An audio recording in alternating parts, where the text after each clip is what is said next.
Joining me live in the studio is Labor MP Ed Husic, a former Cabinet Minister and someone with very strong views and passionate views on this issue. Israel now, as we heard in Trey Yink's report, allowing more aid into Gaza.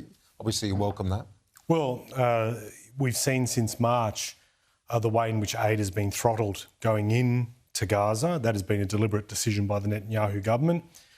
The fact that they're allowed some aid in is good, but it actually reflects the huge level of pressure that's been ratcheted up over the last week or so, not the least being some of the images we've seen of the impacts of starvation on kids, and also the decision by President Macron to basically recognise the state of Palestine at the September UN General Assembly. I think a combination of those things plus general outrage in the international community has required this type of response by the Netanyahu government. And previously you have said that you support, like Labor generally, a two-state solution, but at the end of the peace process and peace talks, I know that you've just written a piece where you argue the government, of which you're a part, they should recognise Palestine now, like Macron has. Well, Labor Party members have supported the establishment of the state of Palestine. We've reaffirmed that most recently in not one, but two national conferences. So there are a lot of us that are on board for this, seeing it a way forward. Peace. I've previously said, and I understand the logic that's been expressed by our government that has said it should be part of a process, but the reality is that events have changed, and particularly over the last 20 months, and what we have seen every month seems to be more horrific than the last. I think circumstances have changed, and France making its decision, over 140 countries recognise the state of Palestine, but none as large as France, a G7 member, the first one so you to do think so. If the Albanese government, they should follow Macron's lead right now. So I think if the French have been able to make that decision without necessarily putting, saying these conditions need to be met before we do this, they're saying recognise and do these things, which include the demilitarisation of Hamas. I believe this is a strong opportunity for us, given that we have said, taken 2 elections, that we would support the creation of the State of Palestine. We should be making that case and saying we're prepared to recognise that now. You made reference to the images, and in this op-ed that you've written today that you're talking about, one in particular, it was the front page of the Daily Express in the United Kingdom. Why that image in particular, as far as you're concerned?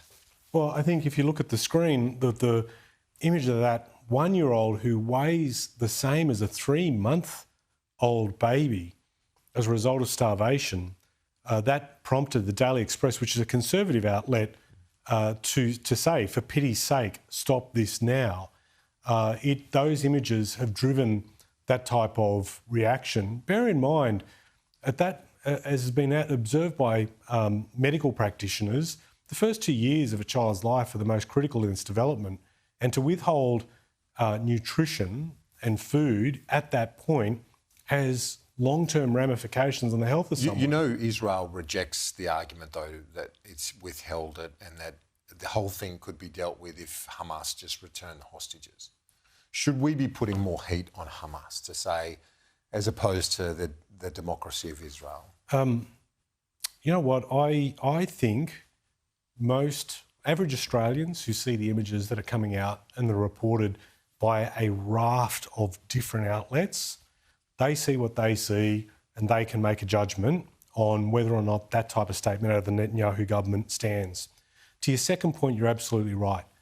And again, the French president outlined a number of conditions which included the immediate release of all the hostages.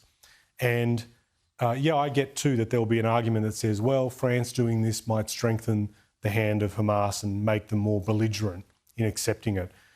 There is no world where that is possible, given a number of players in the Middle East, particularly Qatar and other players like Egypt, are putting pressure on all the sides to get to a conclusion on this because of what we're seeing.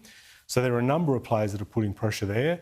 Hamas absolutely has to be held to account, But the Netanyahu government, in the way that they've held Hamas to account and impacted and killed nearly 60,000 innocent Palestinians, that is unacceptable. The coalition, through Michaelia Cash, has been very critical of the Prime Minister and his condemnation of Israel's handling of the crisis, saying that not enough weight has been given by Mr Albanese on the role that the terrorist group Hamas has played. I mean, in the fact that they started the whole thing. That's just tosh. I mean, that is utter tosh by them because the Prime Minister, the Foreign Minister, members across government have repeatedly said what Hamas did on October 7 was completely horrendous, brutal. They should be held to account for it, that the hostages should be released.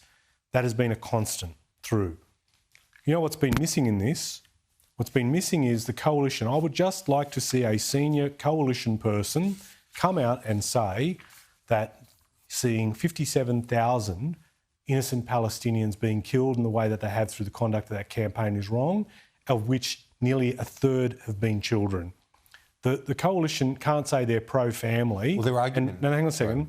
They can't say they're pro-family and stand by seeing all those families wiped out and have nothing to say about it. Sorry, you were going to say something. Well, just that fundamental point, and it's the point that the coalition makes, that others who support Israel make, and that is that they still have many of dozens of their citizens held by that terrorist group. That's the argument that's made. If they want to resolve the crisis, hand over the hostages. But which is what I've said in the last few moments, which has been our position from October 7. And the reality is that, what I recognise more than anything else is the humanity of Israelis and Palestinians. I think we should acknowledge that humanity. A lot of Israelis suffered deeply on October 7 and a lot of Palestinians have suffered ever since. The sooner we get this resolved, I think it's better, not just in terms of what the international community thinks, I think in terms of average Israelis and average Palestinians. And bringing peace to them is something that we can all throw our weight behind. Ed Husic, I appreciate your time.